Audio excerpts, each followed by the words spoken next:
Hey friends! Far across the golden sands of the Arabian desert, a young traveler once wandered in search of wisdom. He thought wisdom would come from grand teachers or holy books, but he carried none. For 3 days, he crossed empty dunes. The desert gave him nothing but silence, scorching sun and endless wind. Frustrated, Zayd cried out, "Why is the desert so empty? Why won't it teach me anything?" As his voice echoed, he noticed something strange. In the desert's silence, every sound he made returned to him louder: his complaints, his sighs, his anger. He realized the desert wasn't empty. It was a mirror. When he shouted in frustration, the desert gave him frustration back. When he whispered with respect, the desert calmed and carried his voice gently with the wind. At last he understood. The desert was teaching without words. What you give to the world comes back to you, amplified.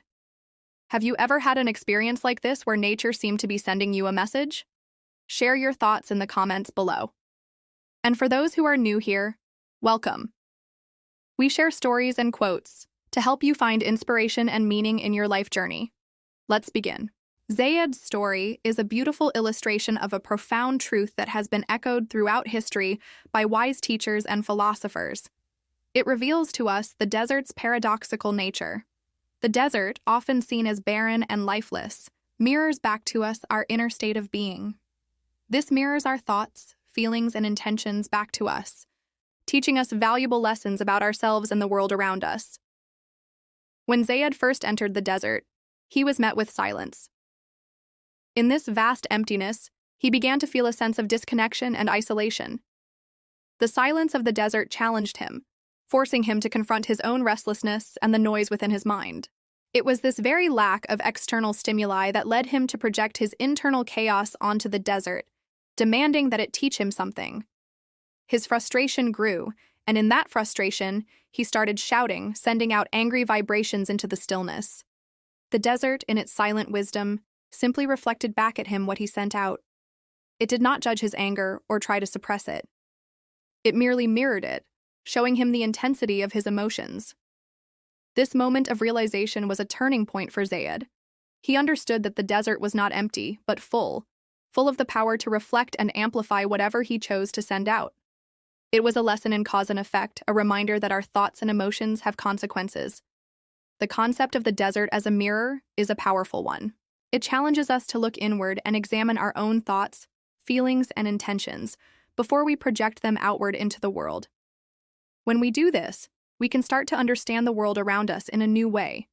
We can see that the world is not something separate from us, but an extension of ourselves. Our thoughts, feelings, and intentions shape our reality. This mirrors what many spiritual and religious traditions have been teaching for centuries.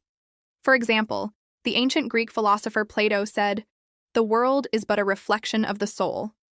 And the Buddhist teacher Shunryu Suzuki wrote, "In the beginner's mind, there are many possibilities, but in the expert's mind, there are few." For the beginner, the world is full of wonder and each moment is unique and full of potential. But the expert sees the world through the lens of his or her own knowledge and experience, and so the world becomes limited and predictable.